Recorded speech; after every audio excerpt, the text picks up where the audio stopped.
పత్రిక Bible open చేద్దాం, వాక్య ధ్యానంలోనికి వెళదాము.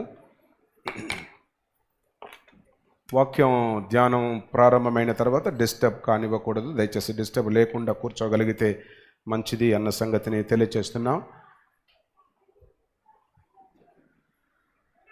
చిల్లని వచ్చేసేయాలా, త్వరగా రండి, వచ్చే.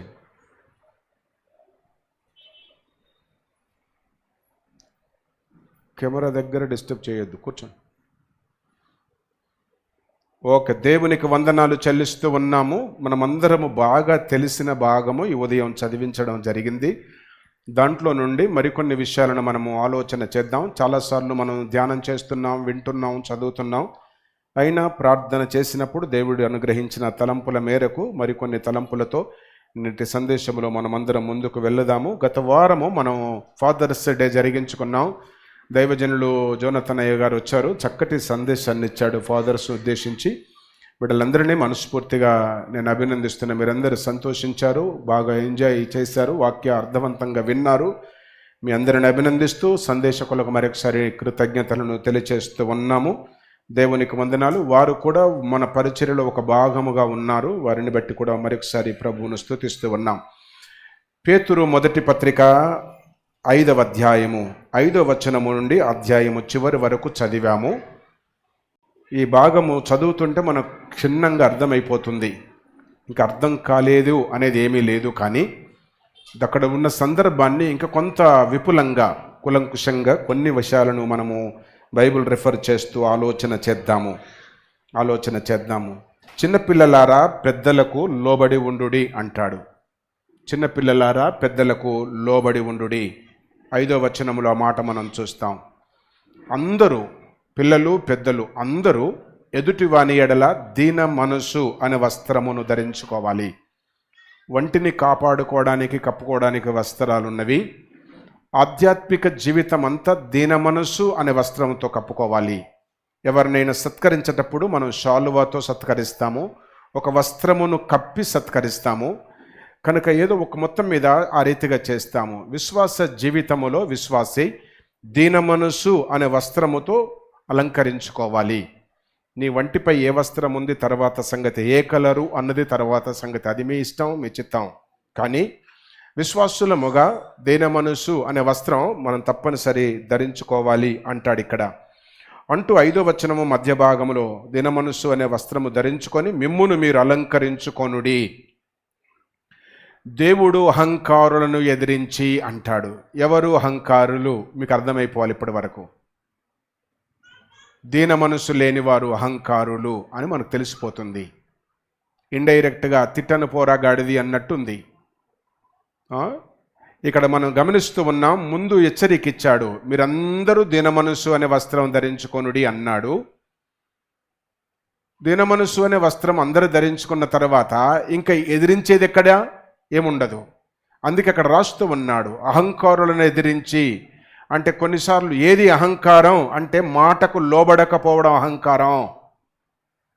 ఒక నాయకుడు, ఒక సేవకుడు, కుటుంబ యజమాని, నీ తల్లి, నీ తండ్రి, నీ అన్న నిన్ను కరెక్షన్ చేసినప్పుడు వెంటనే లోబడాలా. మొన్న చింటూ పెళ్ళయింది. పెళ్ళంతా అయిపోయిన తర్వాత భోజనం చేశాము, మేబీ ఇంటికి వచ్చామా, మరుసటి రోజు వెళ్ళాను. ఆ పెళ్ళిలో ఒక యవనస్తురాలు, ఎవరు నేను ఉద్దేశించి చెప్పడం, అది మీ ఇష్టం, నేను చెప్పవలసిన బాధ్యత నాది.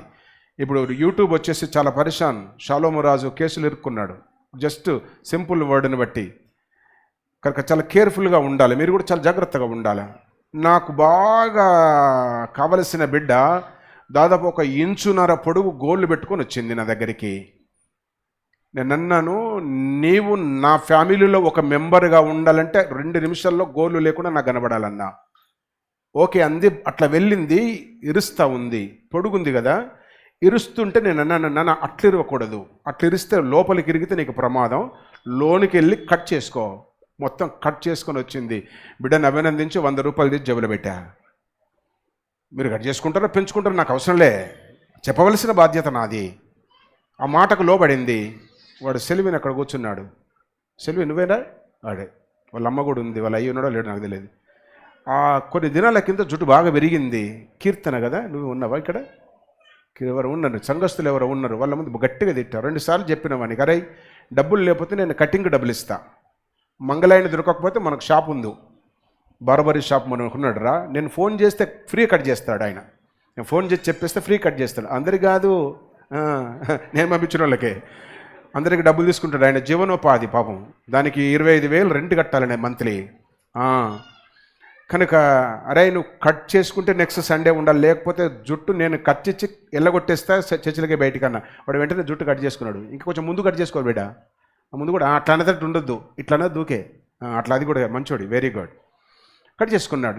నేనేమనట్లే, నేను ఎవరిని తిట్టట్లే, గుర్తు చేస్తున్నా. ఇక్కడ ఏమన్నాడంటే అందరూ దీన మనస్సు అనే వస్త్రాన్ని ధరించుకోనుడి అన్నాడు. ఇక ధరించుకోలేదు అంటే నువ్వెవరివి అంటే గర్విష్ఠురాలివి, గర్విష్ఠువాడివి. అందుకే అంటాడు అహంకారము నీకుంది, అహంకారులను ఎదిరించి దీనులకు తన కృప. పిల్లలు ఎక్కడ శబ్దం ఇస్తున్నారు, కొంచెం కంట్రోల్ చేయండి. అహంకారులను ఎదిరించి దేవుడు దీన మనస్సు కలిగిన వారిని దీవిస్తాడు అంటాడు. చూడండి 6వ వచనం, దేవుడు తగిన సమయమందు మిమ్మును హెచ్చించినట్లు ఆయన బలిష్టమైన చేతుల క్రింద, ఆయన బలిష్టమైన చేతుల క్రింద ఒక పద్ధతిలో, ఒక క్రమములో, ఒక ఆర్డర్లో, ఒక డిసిప్లిన్ మెయింటైన్ చేస్తూ ఉండాలి. అంటే మనకు కొంత అవసరం. ఏమవసరం? ఈరోజు ఫ్లైయర్ చూసి చెప్పొచ్చు మీరు, ఏమవసరం? సహనం అవసరం. అది సహనం. ఇప్పుడు ఉండుమన్న దగ్గర ఉండట్లేదు కుదురుగా, కూర్చోమన్న దగ్గర కుదురుగా కూర్చోట్లే అంటే ఏంటి కారణం అంటే వాడికి ఓపిక లేదు, సహనము లేదు, పేషెన్స్ లేదు. సహనం అనేది చాలా లైట్గా ఉంది, దానికి డెప్త్ లేదు. సహనం విని అరిగిపోయినట్టు అయిపోయింది. ప్రభు ఏంటి మరి దీనికి ఏం చెప్పాలి అంటే, కొన్ని చూడరాదు ఇంగ్లీష్ బైబిల్స్ అని తలంపు వచ్చింది.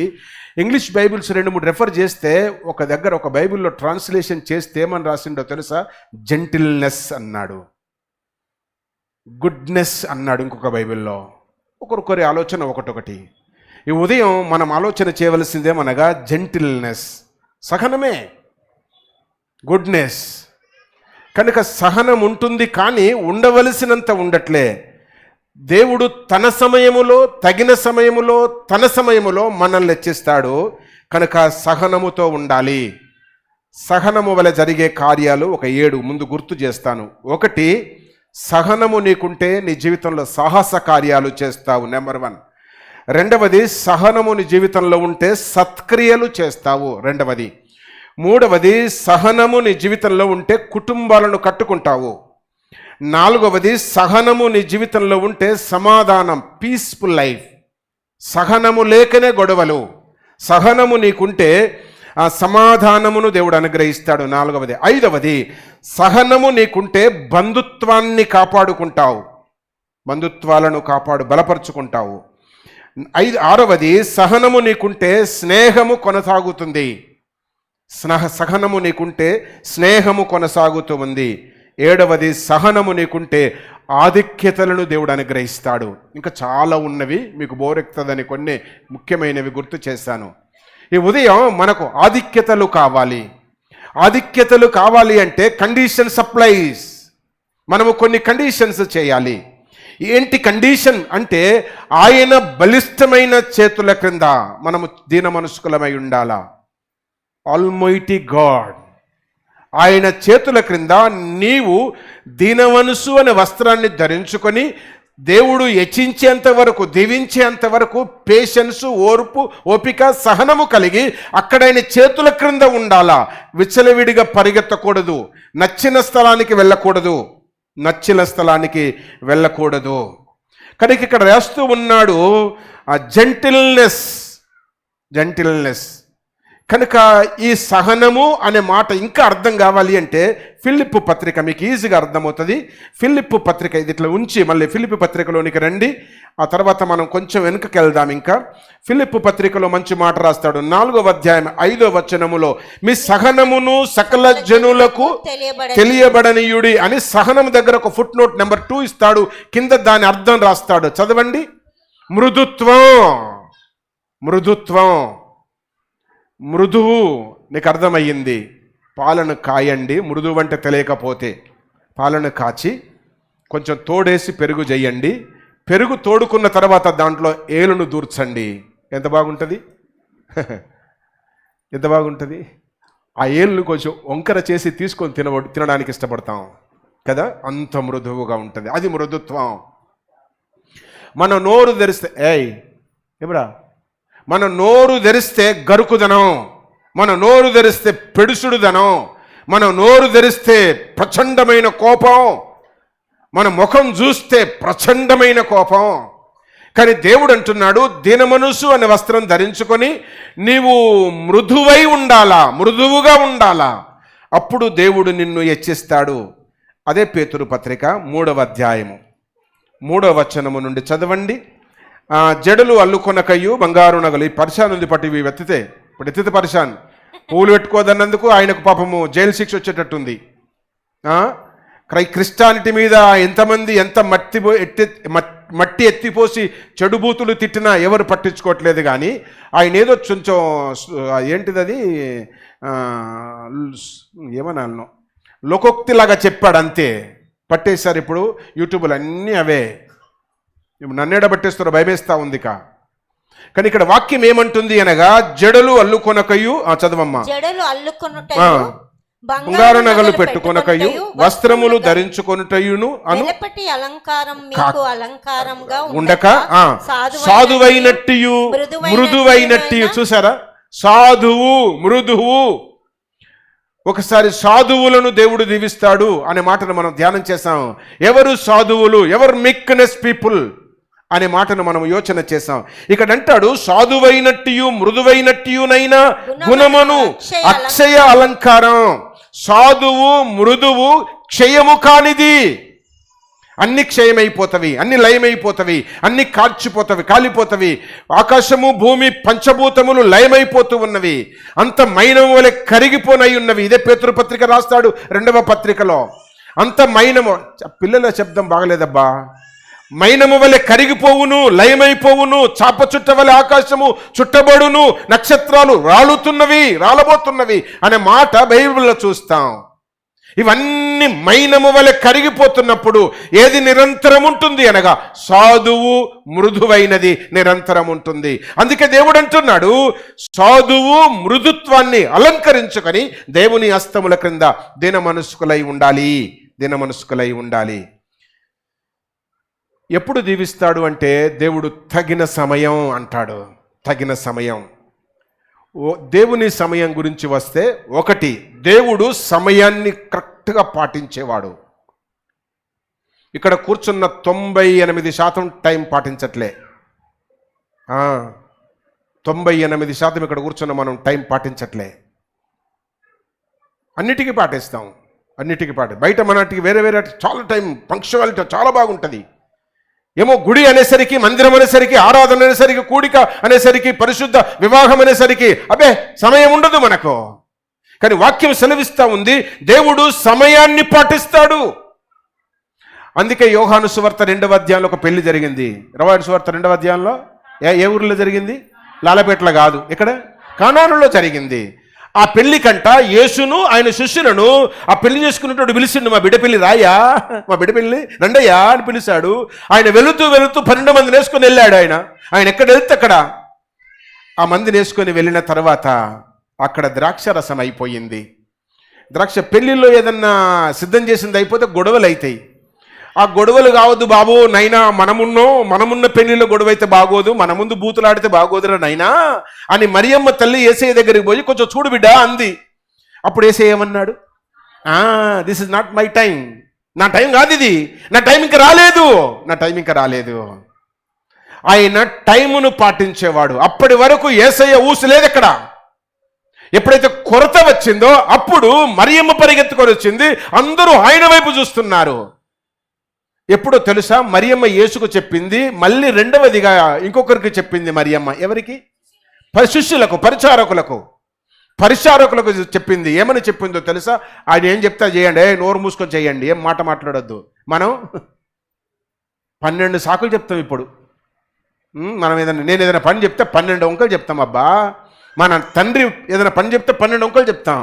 మన ఇంటి యజమానుడు ఏదైనా పని చెప్తే ఎన్నో సాకులు చెప్తాం. మరియమ్మంది పరిచారకులను చూసింది. పరిచారకులను ఆయనతో యేసుతో శిష్యులు ఉన్నారు, శిష్యులు కాదు పరిచారకులు, అంటే అక్కడ సర్వ్ చేసే టీం, కుక్ చేసే టీం, సప్లై చేసే టీం, దాన్ని ఏమంటారు, దాన్ని క్యాటరింగ్ బాయ్స్. వాళ్ళను చూచి మరియమ్మ చెప్పింది, ఆయన చెప్పినది చెయ్యండి, మారు మాట పలకొద్దు. ఆయన ఏం చెప్పాడు, నిలువేయమన్నాడు. వీళ్ళకి చాలా కోపం వచ్చి ఉంటుంది, ఇడవడరా పచ్చోడు, ఎప్పటిదాకా ద్రాక్షరసం పోసావు, ఇప్పుడు నిలువేయమంటాడేంటి, వాళ్ళు ఏం మాట్లాడలే. కనుక ఒకటి నా సమయం. మీరు ఇంకా అదే యోహాను సువార్త 7వ అధ్యాయం 3 నుంచి చదువుతూ ఉంటే అక్కడ కూడా బాగా రాస్తూ ఉంటాడు సమయమును గూర్చి. కనుక దేవుడు ఒకటి సమయాన్ని పాటించువాడు, రెండవది దేవుడు ఎన్నడూ ఆలస్యం చెయ్యడబ్బా. రాసుకోవాలి ఇవి మీరు బైబిల్లో. ఒకటి దేవుడు సమయాన్ని పాటించేవాడు, రెండవది దేవుడు ఎప్పుడు ఎక్కడ ఎన్నడూ ఆలస్యం చేసి ఎరుగడు. ఇప్పుడు చెప్తా చూడండి ఎగ్జాంపుల్. షడ్రక్ మెషక్ అబేద్నెగోలను అగ్నిగుండంలో వేస్తున్నారు. దేవుడు ఆలస్యమైతే చెప్పాలా, ఏమైతారు, మాట్లాడాలి, నిద్ర వస్తుంది. చెప్పండి, ఒకవేళ ఆయన ఒక క్షణం 2 క్షణాలు దేవుడు ఆలస్యంగా ఎంటర్ అయితే అగ్నిగుండంలోనికి, వాళ్ళు ఏమైపోతారు, మాడి బొడిది బూడిది బొగ్గైపోతారు. దేవుడు సమయాన్ని ఎన్నడూ ఆలస్యం చెయ్యడు. ఈ మాటలు వింటున్న మనం కొంచెం జాగ్రత్త రావాలి. ఆలస్యం చెయ్యొద్దు, ఆలస్యం చాలా ప్రమాదం. లేట్ నీ జీవితానికి వెయిట్ అంటే ఇదిగో గొడ్డలి వేరున పెట్టి ఉంది చూడు అంటారు చూడు, అది అన్నట్టు. లేటు నీ జీవితానికి లోటు. ఎందుకు కొరత, ఎందుకు తక్కువ అంటే లేట్ చేస్తున్నావు అన్నీ. మీరు నిజంగా ఏ పనైనా కానీ ఏదైనా కానీ టైం పంక్చువాలిటీ మెయింటైన్ చెయ్యండి. దేవుడు ఎట్లా బెస్ట్ చేస్తున్నాడో చూడండి. నిన్నటి వరకు ఉన్న జీతమే ఈ నెలంతా అట్లా చేస్తాడు. మీరు చూడండి, ప్రతిదీ కూడా టైం పంక్చువాలిటీ మెయింటైన్ చేయండి. వాక్యం సెలవిస్తూ ఉంది, దేవుడు ఎన్నడూ ఆలస్యం చేసేవాడు కాదు. ఎగ్జాంపుల్ షడ్రక్ మెషక్ అబేద్నెగోలు. ఇంకో సంగతి చెప్తా దానికంటే ముందు. ఇస్సాకును దేవుడు బలియమన్నాడు అబ్రహాముతో. అబ్రహాం తీసుకొని వెళ్ళాడు, కట్టెలు పేర్చాడు, కట్టెల మీద పడుకోబెట్టాడు, వెనుకకు చేతులు కట్టాడు, కత్తి పైకెత్తాడు. ఒక క్షణం దేవుడు ఆలస్యం అయితే ఏమైతే చెప్పు ఎన్నుకున్న వాళ్ళు పేరు చెప్పకముందు చెప్పండి. ఎన్నుకున్న వాళ్ళంటే మీరు అంత లేటుగా వచ్చారు, అందుకే బెంచీలు తీసేస్తే తొందరగా వస్తారేమో. కత్తెత్తాడంతే, ఒక్క క్షణం ఆలస్యమైతే కత్తి పట్టిన తలదగేది. అఫ్కోర్స్ తెగితే కూడా అతికిపెట్టి బ్రతికిస్తాడు దేవుడు, కానీ అది కాదు ఆయన ఉద్దేశం. ఆయన పంక్చువాలిటీ. పాస్టమ్మకు నాకు వచ్చే పేచి, పాస్టమ్మకు ఇంక్లూడింగ్ క్యూటీ కూడా, మా ముగ్గురికి ఉన్న పేచి ఏంటో తెలుసా, ఎవరు ఉండరు అక్కడ, గుంజుకొని వస్తావు, ఈడ్చుకొని వస్తావు, టైంకి వచ్చి కూర్చొని పెడతావు, తగలబెడతావు. ఇక్కడ మేము నాశ చేసుకోలే, మేము సరిగ్గా జడలు వేసుకోలే, మేము సరిగ్గా బట్టలు కట్టుకోలే, నన్ను గుంజుకొచ్చి కూర్చొని పెట్టావు. ఇడు ఎవరు గతే లేరండి, అంతే. ఎవరు గతి ఉంటారు, దేవుడు ఉంటాడు, మనతో దేవుడు దీవిస్తాడు, అంతే. 8 గంటల కంటే 8 గంటల 3 నిమిషాలకు ముందే ఉంటా అక్కడ ఎవరు ఉండరు. మొన్న ఒక పెళ్ళికి పోయాము, డెకరేషన్ అవుతా ఉంది. 11 గంటలకు మొన్న పోయిన నెల 11 గంటలకు పెళ్ళి అంటే 11 గంటలకు నేను ఆడున్నా. ఇక నన్ను తిడుతున్నారు తల్లి బిడ్డలు ఇద్దరు కలిసి. తిట్టుకోండి, మీకు ఏం తెలుసు ఆ సంగతి, ఆ మాధుర్యం మీకేం తెలుసు, తింటే తెలుస్తుంది. టైంకి అక్కడ ఉంటే చాలు, ఆ పెళ్లిలో ఇచ్చే దీవెనలన్నీ దేవుడు నాకే ఇస్తాడు. అందుకే సూట్ల మీద సూట్లు వేస్తున్నా, అందుకే నోటు నిండా నవ్వు ఉంది. దేవుడు ఆలస్యం చేసేవాడు కాదు. ఇస్సాకు బలి విషయంలో 1 నిమిషం ఆలస్యం చేయలే, 1 క్షణం చేయలే. అట్ట కత్తెత్తాడు, దేవుడు కరెక్ట్గా ఉన్నాడు. ఆగో అడు చూడు. అది మనం ఆలస్యం చేసి అన్ని కోల్పోతున్నాం, నీకు తెలుస్తలేదు, లాస్ అయిపోతున్నావు. అప్పుల కుప్ప పెరుగుతుంది, తరగట్లే. ఏంటి సోమరితనం. దేవుడు ఎన్నడూ ఆలస్యం చేసేవాడు కాదు. యోనా విషయంలో కూడా, యోనాను అట్లా ఎత్తి ఇట్లా చెప్పండి, చేప కొంచెం లేటుగా వచ్చింది అనుకో, చేప కొంచెం లేటు చెప్పిండు, చేపకు ఫోన్కు సిగ్నల్ కలవలే, ట్రాఫిక్ జామ్ అయింది. చెప్పండి, ఇవన్నీ కారణాలు అవే కదా. క్యాబ్ బుక్ చేస్తే తొందర రాలే, పోరన్ని లేపితే వాడు లెగలే, తొందర తీసుకొని రాలే. ఇవే చెప్తాం కదా మనం అన్ని సాకులు ఇదా. నేను లేచి తయారైనయ్యా, నాకు నేను రాను కదా, నన్ను ఒకటి ఎత్తుకురావాలి కదా. ఇప్పుడు మా కుమారుని అడగండి, ఎందుకు లేట్ వస్తున్నామమ్మ అంటే, నన్ను ఒకటి ఎత్తుకురావాలి కదయ్యా, వాడు మనోజ్ గడు రావాలనా, ఇడన్ని చెయ్యాలనా, మళ్ళీ వాడు వచ్చి నన్ను ఎత్తుకురావాలనాయే, అందుకు లేట్ అయ్యా అంటది ఆవిడ. అది మన కారణం. మీరు ఏ కారణాలు చెప్తారో నాకు తెలియదు. కొంతమంది మా ప్రశాంత్ని అడిగితే, అమ్మో ఊరు బయట ఉన్నా కదయ్యా అంటది. నువ్వు ఊరు బయటనే ఉన్నావు, నీకంటే బయట ఉన్నావు, ఇంకా నీకంటే ముందుకు వచ్చారు మరి. ఆలోచన చేద్దామబ్బా. మనకే ప్రసంగం ఎవరికో కాదు, ఎవరికో చెప్పుకుంటున్నాడు, ఆన్లైన్లో ఉన్నలా కాదు. నేను ఆన్లైన్లో ప్రసంగం చేయట్లే, కూర్చున్నోళ్ళగా చేస్తున్నా. కానీ వాక్యం సెలవిస్తూ ఉంది, దేవుడు ఎన్నడూ ఆలస్యం చేసేవాడు కాదు. ఏది ఒక్కవేళ అట్లా చేస్తే ఎంత ఘోరం ఉంటుంది, ఎంత ఘోరం ఉంటుంది. చాలా కష్టం అవుతుంది. రెండవది. మూడవది, దేవుని సమయము మన సమయం కంటే చాలా శ్రేష్టమైనది. మనకు ఇంట్లో నలుగురుండి, భర్తకు వండి, భార్యకు వండి, ఇంట్లో తయారై నలుగురం స్నానం చేసి నాస్తా చేసి రావడానికి గింత పేచి అయితే, దేవుని లీడింగ్లో, దేవుని నడిపింపులో, దేవుని నాయకత్వంలో ఎన్ని వేల మంది ఉన్నారు చెప్పండి, ఎన్ని కోట్ల మంది ఉన్నారు. అందరూ చూడాలనా? ఈ చిన్నోడు లేకపోయే, పెద్దోడు స్నానం కాకపోయే, నల్ల రాకపోయే, వేడి నీళ్ళు లేకపోయే, ఇవి కారణాలు మన అన్నీ. నలుగురిని చూడడానికే ఇన్ని సాకులు చెప్తే, ఇంట్లో 10 మందిని మెయింటైన్ చేయడానికే ఇన్ని సాకులు చెప్తే, కోట్ల జనాన్ని మెయింటైన్ చేస్తున్న దేవుడు ఎంత బిజీగా ఉండాలి ఆలోచన చెయ్యండి. ఆయన మన సమయం కంటే దేవుని సమయం చాలా శ్రేష్టమైనది. జ్ఞాని అయిన ప్రసంగి రాస్తూ 3వ అధ్యాయంలో మంచి మాటలు రాస్తాడబ్బా. తీస్తారా? 3వ అధ్యాయము 1వ వచనము నుండి 8వ వచనం దాకా ఫుల్ స్టాప్ ఉండదు ఎక్కడ. మీరు బాగా చదివారు ఇప్పటికే చాలాసార్లు, కానీ ఎప్పుడు గమనించకపోవచ్చు. ప్రసంగి గ్రంథం తీశారా? 3వ అధ్యాయము అందరు తీయండి. 3వ అధ్యాయము తీయండి. 3వ అధ్యాయం తీసి మొదటి నుంచి దాదాపు 7 వచనాల దాకా, లేదా 8 వచనాల దాకా చూస్తే, 7-8 వచనాల దాకా ఫుల్ స్టాపులు ఉండవు. 4-5 వచనాల వరకు కూడా ఎక్కడ అన్ని కామాలే. అర్థం ఏంటంటే కంటిన్యూ, నాట్ స్టాప్. మన లైఫ్లో అన్ని కంటిన్యూగా ఉండాలా. కట్టింగ్ వద్దు, ఉట్టీసొద్దు, దోస్తు కట్టిపోద్దు, కంటిన్యూ. అందుకే అన్ని కామాలు పెట్టాడు. ఎక్కడి దాకా పెట్టాడు? 5 వచనాల వరకు పెట్టాడబ్బా. చూసారు కదా, వరుసగా రాస్తాడు. ప్రతిదానికి సమయం కలదు, ఆకాశం క్రింద ప్రయత్నాలకు సమయం కలదు, పుట్టుటకు, చచ్చుటకు, నాటుటకు, పెరుగుటకు, బాగు చేయుటకు, కట్టుటకు, నవ్వుటకు, ఏడ్చుటకు, దుఃఖించుటకు, నాట్యమాడుటకు, ఏరుటకు రాళ్ళు, కుప్పేయుటకు రాళ్ళు, అన్నిటికీ అంటాడు. ఎంత క్లియర్గా రాస్తాడు. అన్నిటికీ సమయం ఉంది, నీకెందుకు సమయం లేదు? అది ఎందుకు దీవెనలు పొందుకోలేకపోతున్నాం, దీవెనలు కోల్పోతున్నామంటే సమయ పాలన లేదు మనకు. దేవుడు అంటున్నాడు, తగిన సమయమందు ఆయన మిమ్ములను హెచ్చించు వరకు ఆయన చేతుల క్రింద దినమనుసుకులై ఉండుడి. ఆయనకు సమయం ఉంది. మనల్ని దీవించడానికి ఒక సమయం ఉంది, మనల్ని దర్శించడానికి ఒక సమయం ఉంది, మనకు ఉద్యోగం ఇవ్వడానికి ఒక సమయం ఉంది, మనకు పెళ్లి కావడానికి ఒక సమయం ఉంది, నీకు బిడ్డ పుట్టడానికి ఒక సమయం ఉంది, నీ అప్పులు తీరడానికి ఒక సమయం ఉంది, నువ్వు బాగా దీవించబడి హైగా ఉండడానికి ఒక సమయం ఉంది. బట్ అప్పటి వరకు వెయిట్ చేయి. ఎక్కడ? బస్టాండ్లో కాదు, దేవుని బలిష్టమైన చేతుల క్రింద దీనుడవై, మృదువై, సాధువై నీవు వెయిట్ చేస్తూ ఉంటే దేవుడు నిన్ను హెచ్చిస్తాడు, దీవిస్తాడు, ఆశీర్వదిస్తాడు. ఆ రీతిగా వెయిట్ చేసిన ముగ్గురిని చూపిస్తే బాగా తెలుసు వాళ్ళకు. మన చుట్టే ఉన్నారు, వాళ్ళ ఇంట్లో మనం ఉన్నాం, మన ఇంట్లో వాళ్ళు ఉన్నారు. మన మీటింగ్లోకి వచ్చారు వాళ్ళు, వాళ్ళ ఇంటికి పోయి మనం భోంచేసి వచ్చాం. ఎవరబ్బా వాళ్ళు అంటే నన్ అదర్ దెన్ అబ్రహాం.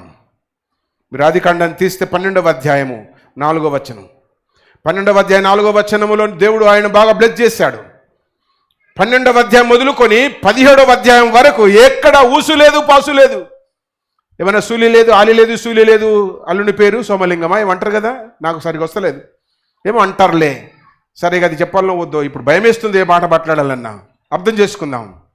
ఇక్కడ వాక్యం సెలవిస్తా ఉంది, అబ్రహాముకు 12వ అధ్యాయంలో దర్శనమిచ్చి నిన్ను దీవిస్తా, బ్లెస్ చేస్తా, ఆకాశ నక్షత్రాల వలె అన్నాడు.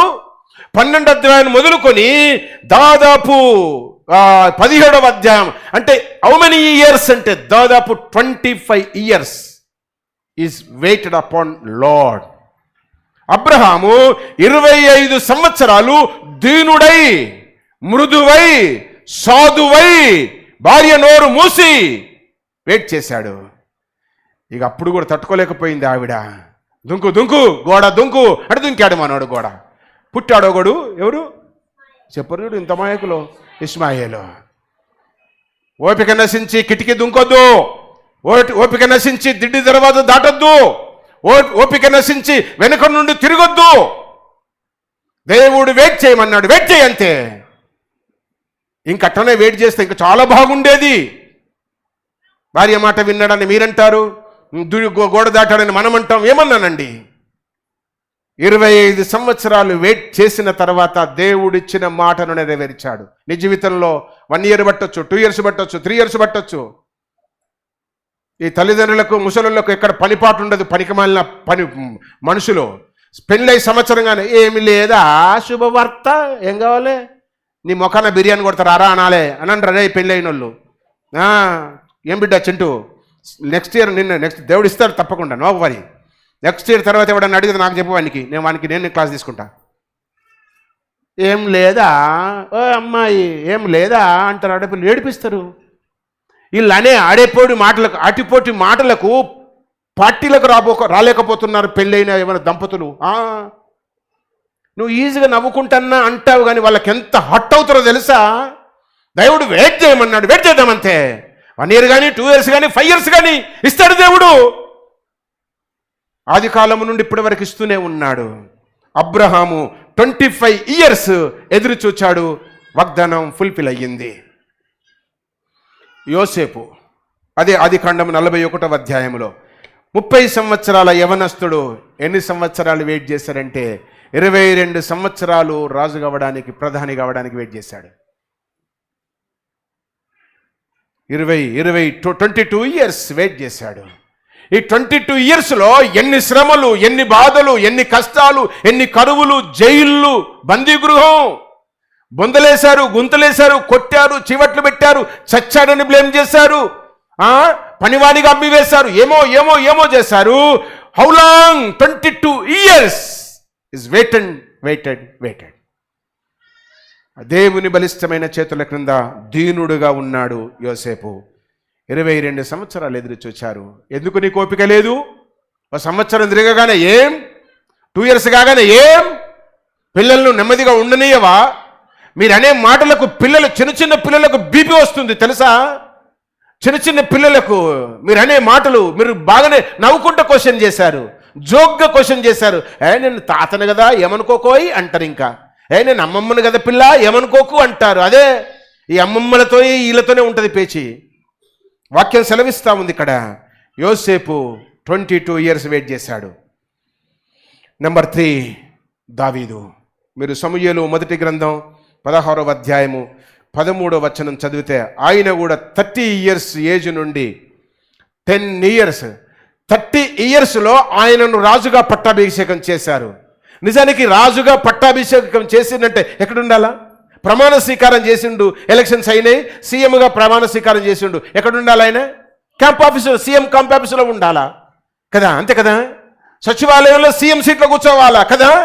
కానీ ఈయన దాదాపు 10 years వరకు ఆర్డినరీ మనిషిలాగానే ఉన్నాడు. కారణం ఏంటంటే ఒకడు ఉన్నాడు కదా మూర్ఖుడు సౌలు, వాడు రానియట్లే. వాడి ఇన్ఫ్లుయెన్స్ ఉపయోగించి ఈ దావీదును రాజు సీట్లోనికి రానియట్లే. రాజు సీట్లోని 10 years వెయిట్ చేశాడు. 10 years తర్వాత దేవుడే తీసుకుని వచ్చి కూర్చుండబెట్టాడు. నేను ఇదంతా ఎందుకు చెప్తున్నా, నాకు బాగా తెలుసు అని కాదు. మనం వెయిట్ చేయాలా? దేవుని సమయం వరకు, దేవుడు దీవించే వరకు, దేవుడు మనల్ని ఆశీర్వదించే వరకు మనము వెయిట్ చేయాలా? తగిన సమయమందు మిమ్మును హెచ్చించినట్లు అన్నాడు కదూ. యాకోబు పత్రికలో కూడా సేమ్ వాడు రాస్తాడు, యాకోబు భక్తుడు కూడా. కనుక మనం ఆలోచన చేద్దాం. కానీ ఈ సమయంలో ఈ మధ్యన సాతాను వాడు మనకు లేనిపోని అన్ని లేపేస్తున్నాడు, లేనిపోని మనసు పడగజిస్తున్నాడు. మన మనసులో ఉన్న మంచితనాన్ని, మృదుత్వాన్ని, సాధుగుణాన్ని వాడు దోచేసుకున్నాడు, దొంగిలిస్తున్నాడు. వాడు అసలు సాతాను వాడే దోచుకునేవాడు. వాడు పెద్ద గజ దొంగ. వాని ఉచ్చులోనికి పోవద్దంటే దేవుని హస్తాల క్రింద ఉండాలా? దేవుని హస్తాల క్రింద ఉంటే వాడు నిన్నేమి చెయ్యడు. అందుకే యాకోబు పత్రికలో అంటాడు, అపవాదిని గద్దించుడి వాడు మీ యొద్ద నుండి. అంతే, నువ్వు గద్దించట్లేదు, బుజ్జగిస్తున్నావు కనుక వాడు నీ దోస్తులో ఉన్నాడు. నువ్వు గద్దించు, వాడు వెళ్తాడు. కొన్నిసార్లు గద్దిస్తే గద్దించవలసిన విధానములో ఉండి గద్దించకపోతే వాడు గాంధించి మింగేస్తాడు. యేసుని నమ్మిన తొలి దినాల్లో ఒక ఆవిడకు దయ్యం పట్టింది. నా పక్కన ఒక పాస్టర్ ఉన్నాడు. నేను పడుసు యవ్వనస్తుని ప్రార్థన చేస్తున్నా, పెద్ద మనిషి ఆయన ప్రార్థన చేస్తున్నాడు. అది రివర్స్ అవుతా ఉంది. రివర్స్ అయితే బైబుల్ మడత పెట్టి కొడతా ఉన్నాడు ఆమెను. కొడితే మొత్తం బైబుల్ బైండింగ్ అంతా తిరిగిపోయింది. ఏ అన్నది అది నవ్వి, నవ్వి బైబిల్ బైండింగ్ ఊడిపోతుంది, నువ్వు కొడితేనేం పోతానరా అన్నది. నువ్వు కొడితేనేం పోతానరా. ఎప్పుడు పోతుందో తెలుసా? దేవుని బలిష్టమైన చేతుల క్రింద నువ్వు ఉండే అంటే వెళ్ళిపోతుంది అది. ముందు ఆయన చేతుల కిందికి రా. నీ హస్తం, నీ బలం, నీ భక్తి, నీ శక్తి చాలదు. ఆయన సపోర్ట్ తీసుకో. ఆయన సపోర్ట్ తీసుకొని నువ్వు చెయ్యి పని. కొన్ని గూడ్స్ ట్రైన్లు పోతూ ఉంటాయి, తెలుసు కదా. గూడ్స్ ట్రైన్లకు 3 ఇంజన్లు ఉంటాయి. ముందు ఒకటి లాగుతూ ఉంటుంది, వెనక 2 ఇంజన్లు, రైల్వే వాళ్ళు ఉన్నారా కదా, వెనక 2 ఇంజన్లు పుష్ చేస్తూ ఉంటవి. గూడ్స్ ట్రైన్స్ పోయేటప్పుడు చూడండి, గూడ్స్ ట్రైన్కు తప్పిపోయి ఒక్క ఇంజన్ ఉండదు. ముందు ఒకటి లాగుతుంది, వెనక ఒకటి నెడుతుంది. మనం మన స్వయం శక్తితో బ్రతకలేము. మనం ఆధార జీవులం. దేని మీద? దేవుని మీద. దేవుని మీద ఆధారపడితే ఆయన సపోర్ట్, ఆయన బలం నువ్వు తీసుకుంటే ఆయన నీకు సపోర్ట్ ఇస్తాడు. అందుకే ఆయన బలిష్టమైన చేతుల క్రింద నీవు, నేను, మనము దీన మనుష్కులమై ఉండాల. ఎవడి సాతాను వాడు అంటే వాడు దోచుకుని, వాడు దొంగ, గజ దొంగ, వాడు కూనికోర్, వాడు మొదటి నుండి దొంగ. ఆదామవ్వను దోచాడు, వాళ్ళ దాంపత్యాన్ని దోచాడు. అట్లా అందరిని దోచుకుంటూ వస్తున్నాడు. ఇప్పుడు కూడా వాడు మనల్ని దోస్తూ ఉన్నాడు. వాని దొంగతనానికి మనము దొరకకుండా ఉండాలంటే ప్రతి వ్యక్తి కావలివానిగా ఉండాలి. ఆమెన్. ఎజ్కేలు గ్రంథం తీయండి. ఎజ్కేలు గ్రంథం 3వ అధ్యాయం. ఎజ్కేలు గ్రంథం 3వ అధ్యాయం. మనసులు ఇటు అటు చెదరనివ్వకండి, చాలా కేర్ఫుల్గా విందాము. సాధ్యమైనంత త్వరలో ముగించేస్తాం. కానీ ఈ సందేశం కొంత మేలుకరముగా, ఉపయోగకరంగా మీకు ఉండగలిగితే దానికి 10,000. ఎహెజ్కేలు గ్రంథం 3rd చాప్టర్. అమ్మ తీసారా? 17th verse. నరపుత్రుడా, ఇశ్రాయేలుకు కావలిగా నేను నిన్ను నియమించి ఉన్నాను అంటాడు. ఇక్కడ ఎహెజ్కేలుతో దేవుడు మాట్లాడుతూ, నరపుత్రుడా, ఇశ్రాయేలుకు నిన్ను కావలిగా ఉంచాను. ఇక్కడ కూర్చున్న మనం, ఈ వాక్యం వింటున్న మనం, మనలను మన కుటుంబానికి, సంఘానికి కావలి వారినిగా నిర్ణయించాడు. ఆమెన్. నాట్ ఓన్లీ కాపరి, మనం అందరం వీఆర్ ఆల్ ఆర్ షెపర్డ్స్. ఎవరికి అంటే నీ కుటుంబానికి, నీ పిల్లలకు, నీ ఇంటికి, తర్వాత బయటికి వస్తాం. అందుకే ఇక్కడ వాక్యం సెలవిస్తూ ఉంది, మనల్ని మన కుటుంబాలకు, మన ఎదుట ఉన్న బిడ్డలకు కావలి వారినిగా నియమించాడు. కావలి వారి పనేంటి? కావలి వారి కాపలి కాయాలా. కాపలి ఏం కాయాలా? కొన్నిసార్లు లోపలికి వస్తుంటాయి, కానీ బయటికి పోయేటప్పుడు మాత్రం భద్రంగా చెక్ చేయాలా. కంపెనీలలో పనిచేస్తారు, తెలుసు కదా మీకు, చాలామందికి తెలుసు. కంపెనీలలో పనిచేసేటప్పుడు బయటికి వచ్చేటప్పుడు వర్కర్ను, ఎంత పెద్ద సీనియర్ వర్కర్ అయినా ఆయన ఏం చేస్తారు? చెక్ చేస్తారు, అంతే. బ్యాంకులలో పనిచేసే వాళ్ళు, క్యాషియర్ ఉన్నాడు అనుకో, క్యాషియర్ బయటికి డ్యూటీ మూసేసి బయటికి వెళ్ళేటప్పుడు ఆయన బ్యాగ్ అంతా చెక్ చేస్తారు. మేనేజర్ వచ్చేసి చెక్ చేస్తాడు. తాళాలు వేసావా, తాళం చెక్ చూసావా, చెక్ చేసుకుంటాడు. అని లాకర్కి తాళం చేసావా, తాళం చాలా బంచ్ అంతా ఇచ్చేసి అయిపోయాయి. కావలి వాని డ్యూటీ ఏంటంటే బయటికి పోయేటప్పుడు బాగా చెక్ చేస్తారు, లోపలికి వచ్చేటప్పుడు బాగా చెక్ చేస్తారు. ఇప్పుడు షాపింగ్ మాల్స్ వచ్చేసినవి. మాకంటే పేచీ లేదు, మీకు పేచీ. ఏంటి పేచీ? మీకు ఒక బ్యాగ్ ఉండాలి, అది తప్పదు. ఆ బ్యాగ్ పట్టుకొని లోపలికి ఎంటర్ అయితే వాళ్ళు ఎంటర్ కానియ్యారు, బ్యాగ్ చెక్ చేస్తారు. ఈ బ్యాగ్ నాకు కంపల్సరీ అవసరం అంటే ఏం చేస్తున్నారో తెలుసా? లాక్ చేస్తున్నారు. నీ బ్యాగ్కు తాళం వేస్తున్నారు, సీల్ చేస్తున్నారు. జిబ్ లాగి జిబ్బుకు బ్యాగ్కు లాక్ చేస్తారు. జిబ్ ఓపెన్ కాదు. మళ్ళీ వెళ్ళేటప్పుడు ఆ లాక్ సీల్ వాళ్ళే ఓపెన్ చేయాలా, నీకు రాదు. ఇదంతా ఎందుకు? డ్రెస్సులు కొనుక్కోవడానికి రెడీమేడ్ షాపులకు వెళ్తాం కదా, రెడీమేడ్ షాపులకు డ్రెస్సులకు ఒక చిన్న అది ఉంటుందబ్బా, ట్యాగ్ ఉంటుంది. ఆ ట్యాగుతో నువ్వు గేట్ దాటితే కొయ్ అంటది. ఉరుకొచ్చి పడితే నేను కాలర్ బట్టి లోపలికి ఉంచుతారు. ఓయ్ నేను పాస్టర్, నీ మమ్మీ దొంగడా లోపలికి అంటారు. అట్టయిపోయింది ఇప్పుడు. అదేంది ఇప్పుడు? సైరన్ కై అని సైరన్ ఇస్తుంది. ఇప్పుడు మనకు సైరన్ ఇస్తలేదు కనుక పేచీ లేదు, బరిదెగిపోయాం. తప్పు చేసిన వెంటనే సైరన్ ఇస్తే ఎట్టుంటుంది? యునైటెడ్ స్టేట్స్ ఆఫ్ అమెరికాలో అయితే ఏదైనా ప్రమాదం జరిగింది, ఏదైనా దొంగతనం జరిగింది, ఏదైనా ఇబ్బంది జరిగింది, ఏదైనా నష్టం జరిగింది, ఏదో ప్రమాదంలో ఉన్నాము అంటే వాళ్ళ ఇంట్లో ఒక బటన్ ఉంటుంది. ఆ బటన్ నొక్కిన 5 నిమిషాల్లో అందరు వస్తారంట. పోలీసు వస్తుంది, అదేందబ్బా అగ్నిమాపక వచ్చేస్తారు, అన్నీ వచ్చే ఇంటి చుట్టూ నిలబడతాయి. 5 నిమిషాల్లో ఇట్లా బటన్ నొక్కితే కై అంటది, అందరూ వచ్చేస్తారు. మనకు 108 ఫోన్ చేస్తే అర్ధగంట పడుతుంది రావడానికి. ఏంట్రా బాబు అంటే ట్రాఫిక్ సార్. దేవుడైతే ఇంకా క్షణాల మీదనే ఎంట ఉంటాడు. దేవుని యొక్క వాక్యం సెలవిస్తూ ఉంది. మనం ఎవరము అని అంటే మనమందరం కాపరులము. మన ఇంటికి మనమే కాపరులం. మనం ఇంటికి మనం ఒకవేళ కాపరులముగా లేనప్పుడు సాతాను వాడు ఏం చేస్తాడంటే వాడు దోచుకుంటాడు, వాడు దొంగ. మన ఇంట్లో ఏమేమి దోచుకుంటున్నాడు క్లియర్గా చెప్పేస్తాను. మీరు మనసు ఎటు పెట్టొద్దు, జాగ్రత్తగా వినాలా. మన ఇంట్లో వాడు దోచుకునేటివి ఏవి? నెంబర్ 1 సమూయేలు గ్రంథం, 1 సమూయేలు గ్రంథం 23వ అధ్యాయం 1వ వచనం. 1 Samuel 23rd chapter 1st verse. ఫిలిష్తీయులు వచ్చారు ఇశ్రాయేళ్ల మీదికి, యుద్ధం ఆడారు, చేసేసి వాళ్ళు ఏం దోసుకొని పోయారంటే ధాన్యమును దోసుకొని పోయారని ఉంటది అక్కడ. ఉందా? మరి చదవరాదు. తర్వాత ఫిలిష్తీయులు కేయిలా మీద యుద్ధము చేసి కళ్ళం మీది ధాన్యమును దోసుకొని పోయిరి. చాల్. సాతాను వాడు ఫస్ట్ దొంగిలిలేదు ఏంటో తెలుసా? నీ ఆహారాన్ని దొంగిల్తాడు. నీ నోరు గడితే అప్పుడు నువ్వు చేతికి వచ్చేస్తావు, నీ నోటికి చిక్కం వేస్తాడు. నేను కొంతకాలం వ్యవసాయం చేశాను, చాలా కాలం చెప్పా, ఇప్పుడు కూడా గుర్తు చేస్తున్నా. ఈ అరక దున్నడానికి, పని చేయడానికి పశువులకు పని నేర్పించాలా, ఒక ఆర్డర్లోనికి రావాలి, డిసిప్లిన్లోనికి రావాలా. ఇంకో సంగతి చెప్తా, వినండి అందరూ. మా ఇంట్లో కింద ఉన్న కుక్క ప్రార్థన చేసేదాకా అన్నం తినదు. అది రాదు, ప్రేయర్ చేసేదాకా అన్నం తినది. సిట్, ప్రేయర్ సిట్ కూర్చుంటుంది. మీకు కావాలంటే ఇది తీసుకొచ్చి కూర్చొని పెట్టి చూపిస్తా. ప్రేయర్ సిట్ కూర్చుంటుంది, ప్రేయర్ దాకా నోరు మూసుకుంటుంది. ఆమెన్ అంటే అప్పుడు మింగేస్తుంది. అదేంటి చెప్పరు? మరియా చెప్పు, అదేంటిది? మాట్లాడరాదు, గట్టిగా మాట్లాడరాదు. బాంబే నుంచి వచ్చావు, నోరు తెరు. కుక్క అయితేంది, నక్క అయితేంది, నేర్పిస్తే నేర్చుకుంటుందబ్బా. సైతాను వాడు, దొంగ, దోచుకునేవాడు నిన్ను దోచుకుంటున్నాడు. నేను పశువులకు పని నేర్పించడానికి చెప్పాను కదా, పెద్ద పెద్ద పని నడిసే ఈడు అంటే 1.5-2 years కోడె దూడలు ఎవడి మాట వినయి. 10 మంది పట్టుకుంటే కూడా అవి ఆగాయి.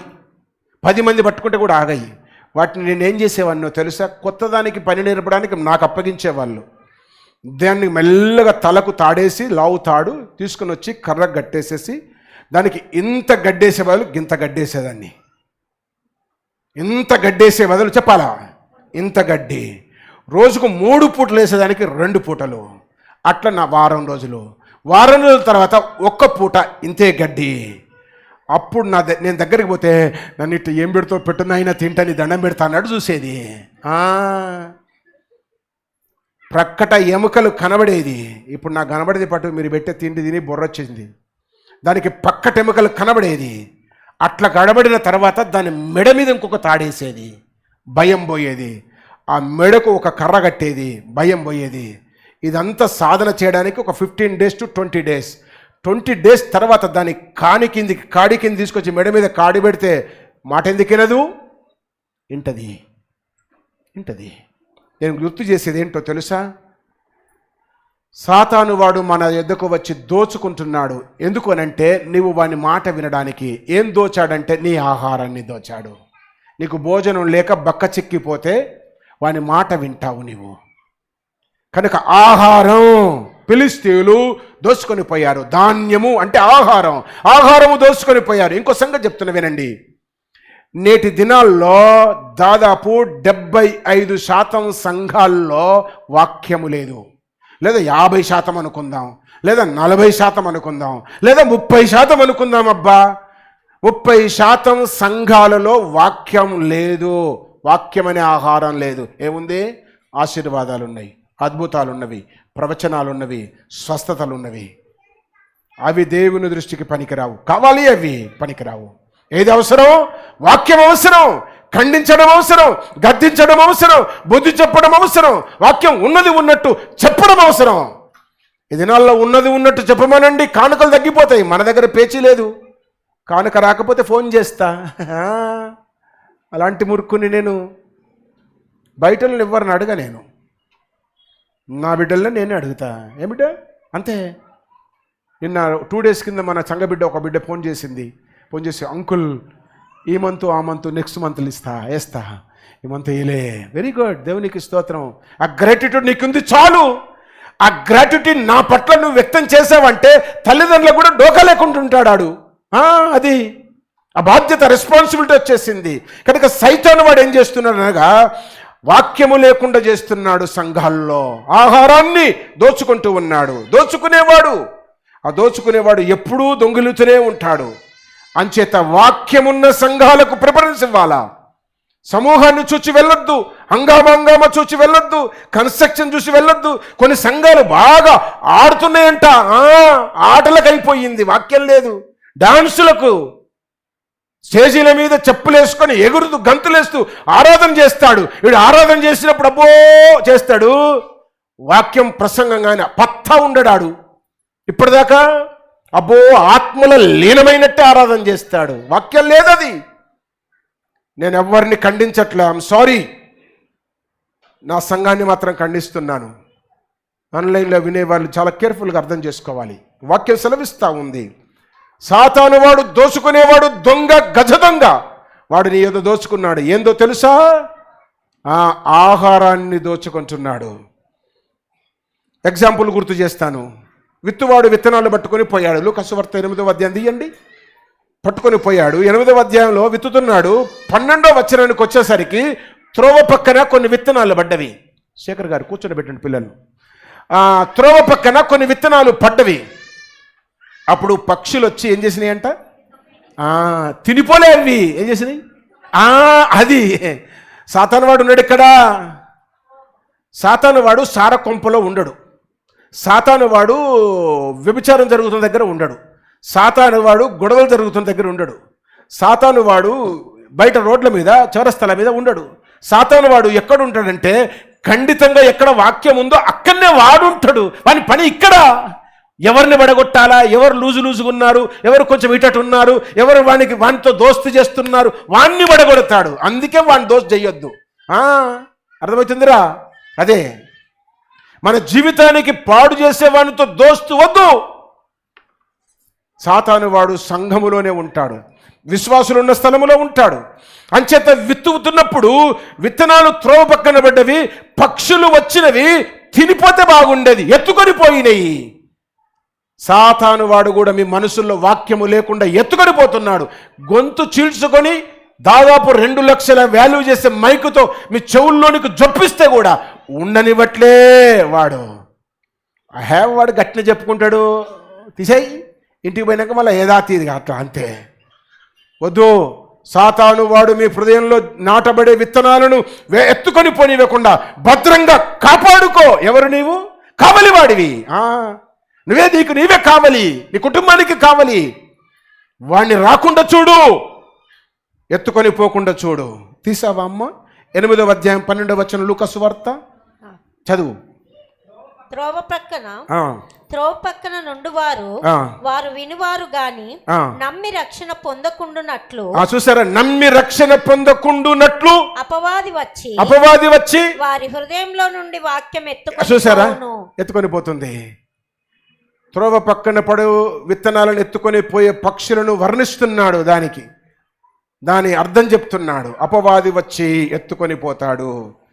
అదే 8వ అధ్యాయం 37వ వచనం చూడు, 37వ వచనం చూడు. హృదయాల్లో వాక్యానికి చోటు లేదు అంటాడు. ఉందా? 37 చూడు. 8 గెరాసేనీల ప్రాంతంలో నుండి జనులందరూ. కరెక్ట్ చెప్పాలి, తప్పు చెప్పినట్టున్నానా? నింది మనసేట బాయ్. ఇంకో అదే లూకా సువార్తలో అంటాడు, వాక్యము వారి హృదయములలో ఉండనివ్వడు, చోటు లేదు అంటాడు. వాక్యమునకు వారి హృదయములలో చోటు లేదు. ఇంటికి వెనక్కి వెతుకోండి, సారీ, వారి హృదయంలో అంటే వాక్యానికి చోటు లేదంట. ఉంటేనేమో ఎత్తుకొని పోతున్నాడు సాతానుడు. కనుక కొందరి హృదయాల్లో అసలు చోటే లేదు. చోటు లేని దగ్గర ఎట్లా విత్తుతాము వాక్యం? అంచేత హృదయాలను వెకెట్ చేసుకోవాలా, వాక్యానికి అవకాశం ఇవ్వాలా, ఎత్తుకొని పోకుండా మనం జాగ్రత్తగా ఉండాలా. జాగ్రత్తగా ఉండాలని వాక్యము సెలవిస్తూ ఉంది. కనుక ఒకటి ఏం చేస్తున్నాడు అంటే సాతాను వాడు ఆహారమును దోచుకొని పోతున్నాడు ఒకటి. రెండవది ఏం దోచుకొని పోతున్నాడు? మొదటి రాజుల గ్రంథం తీయండి. మొదటి రాజుల గ్రంథం వచ్చేస్తుంది, సగానికి ఎక్కువ అయిపోయింది ప్రసంగం, నో ప్రాబ్లం. మొదటి రాజుల గ్రంథం తీయండి, 14వ అధ్యాయము. మొదటి రాజుల గ్రంథం 14వ అధ్యాయము తీసిన వారు 26వ వచనం చూడండి. అక్కడ కూడా ఐగుప్తు రాజు షిషాకు అని ఉంటుంది. ఐగుప్తు రాజు షిషాకు వచ్చేసి యుద్ధము చేసి ఏం చేశాడు అంటే ఆయుధాలను డాళ్ళనెత్తుకొని పోయాడు అని ఉంటుంది అక్కడ చూడండి. యెహోవా మందిరపు ఖజానాలోని పదార్థములను రాజు యొక్క ఖజానాలోని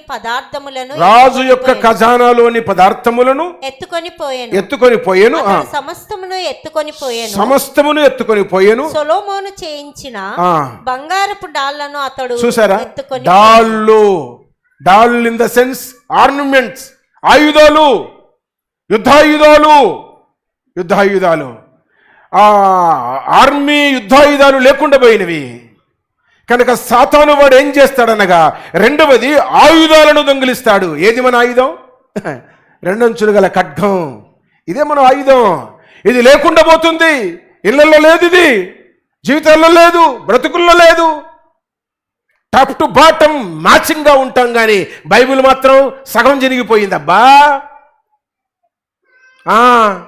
ఈ నెల టైం ఇస్తున్నా, వచ్చే నెల గేట్ దగ్గర నిలబడతాను కదా, అందరి బైబిల్ చెక్ చేస్తా. ఓయ్, అర్థమవుతుందా? చినిగిందో నీ అంగి చింపి పంపిస్తాను నాయన. ఎవరొస్తుడా? అంగి చింపి కత్తెరతోని పంపిస్తా. మనోజ్ కొడతావరా? చూస్తున్నావు అట్లా? మంచి బైబిల్ మంచిదిలే. వాక్యం సెలవిస్తూ ఉంది. సాతాను వాడు ఏం చేస్తాడు అనగా ఖడ్గములను ఎత్తుకొని పోతాడు, డాళ్ళను ఎత్తుకొని పోయాడు. ఇక్కడ షిషాకు అనే ఐగుప్తు రాజు ఇశ్రాయేలు మీదకి వచ్చి వాళ్ళను ఓడించి సొలొమోను కట్టించిన దేవాలయములో ఉన్న వెండి, ఇత్తడి, ఇనుము, బంగారు డాళ్లను ఎత్తుకొని పోయాడు. డాళ్లను అంటే ఆయుధాలను ఎత్తుకొని పోయాడు. మన ఆయుధాలు ఎలాంటివో తెలుసా? గొడ్డలి కంటే చాలా శ్రేష్టమైనవి. గొడ్డలి కంటే. ఇర్మియా గ్రంథకర్త వ్రాస్తాడు, నిన్ను నేను గండ్రగొడ్డలిగా చేసి తిని అంటాడు. ఇర్మియా గ్రంథం తీయండి, 51వ అధ్యాయం. Book of Jeremiah 51 chapter 28th verse, 20వ వచనం. ఇర్మియా గ్రంథం 51 20వ వచనం అమ్మ. చూసావా? నీవు నాకు గండ్రగొడ్డలి అంటే ఏంటో తెలుసా? చాలా బరువైంది, పెద్ద గొడ్డలి. ఇక గండ్రగొడ్డలికి ఎదురు తిరిగే మ్రాను, మొద్దు ఏది ఉండదు.